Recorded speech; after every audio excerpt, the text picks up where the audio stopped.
ঢাকা জুড়ে আজ আশেকে রসুলদের আনন্দের জোয়ার বয়ে যাচ্ছে, কারণ রহমতুল্লিল আলামিন নবী আখির পয়গম্বর মোহাম্মদ মুস্তাফা সাল্লাল্লাহু আলাইহি ওয়াসাল্লামের শুভ আগমন উপলক্ষে আজ রাজধানী জুড়ে জশ্নে জুলুসে ঈদে মিলাদুন্নবী বা আনন্দ শোভাযাত্রা উদযাপিত হচ্ছে। দেখতে পাচ্ছেন অসংখ্য হাজারো লাখো সুন্নি মুসলমান নবী প্রেমিকের দল, তারা কিন্তু হাতে সবুজ নিশান নিয়ে রসুল পাকের স্লোগান নারায়ে রিসালাত স্লোগান দিয়ে নাতে রসুল মুখে তারা কিন্তু আজকে ঢাকার গুরুত্বপূর্ণ সব সড়ক প্রদক্ষিণ করছে।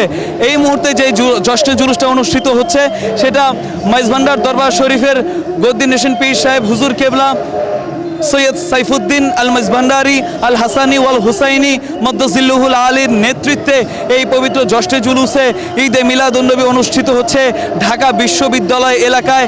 এবং সেই জশ্নে জুলুসটি কিন্তু হাইকোর্ট মাজার মোড় হয়ে তারপর কিন্তু আবার সোহরাওয়ার্দী উদ্যানে এসে সেই জশ্নে জুলুসটি শেষ হবে এবং সেখানে বিশ্ব শান্তি সমাবেশ অনুষ্ঠিত হবে। যেই সমাবেশে যোগ দিয়েছেন এবার বিশ্বের 12টি দেশের ইসলামিক স্কলাররা। কথা বলেছি তাদের সাথে, তারা যেটা বলেছেন যে বাংলাদেশের মানুষের রসুলে পাকের প্রতি যে পরিমাণে মহব্বত বা ভালোবাসা তারা আজকে রাস্তায় নেমে প্রদর্শন করছেন, সেই পরিমাণে ভালোবাসা দেখে তারা অভিভূত এবং তারা বলছেন যারা আসলে আল্লাহ তাআলার অশেষ রহমত প্রাপ্ত তারাই আসলে এই রকমের পবিত্র জশ্নে জুলুসে ঈদে মিলাদুন্নবীতে আসার সৌভাগ্য রাখেন। এবং ইসলামী স্কলাররা বলেছেন যে আল্লাহ তাআলা তার রসুল পাক সাল্লাল্লাহু আলাইহি ওয়াসাল্লামকে এই দুনিয়ার বুকে সর্বোত্তম নিয়ামত হিসেবে বা রহমতুল্লিল আলামিন করে প্রেরণ করেছেন গুনাহগার উম্মতকে শাফাআত করার জন্য, অন্ধকার কাটিয়ে আলো দেওয়ার জন্য, বেইনসাফির পৃথিবীতে ইনসাফ তৈরি করার জন্য। রহমতুল্লাহ আলামিন রাহাতুল আশিকিন আনিসুল গারিবিন রহমতুল্লাহ আলামিন নবীর শুভ আগমন হয়েছিল এই ধরাধামে।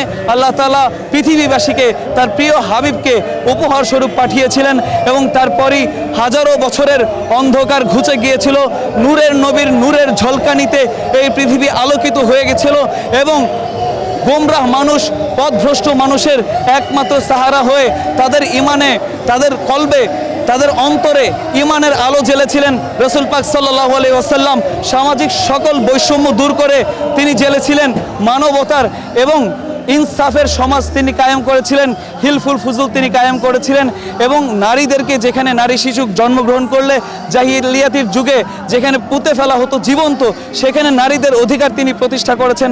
সেই রহমতুল্লিল আলামিন নবী, সেই দুঃখের দিনের দরদি নবীর পবিত্র জশ্নে জুলুসে আজ মানুষের ঢল দেখতে পাচ্ছেন এবং তারা বলছেন রসুল পাক সাল্লাল্লাহু আলাইহি ওয়াসাল্লামের শুভ আগমনের খুশি উদযাপন করতে পেরে তারা নিজেদেরকে ধন্য মনে করছেন এবং রহমতুল্লিল আলামিনের নেক নজর পেলে, আল্লাহ তাআলার অশেষ রহমত পেলে তারা প্রতি বছর জীবদ্দশায় যতদিন বেঁচে আছেন ততদিন নূর নবীজির পবিত্র জশ্নে জুলুসে ঈদে মিলাদুন্নবী এভাবেই উদযাপন করবেন।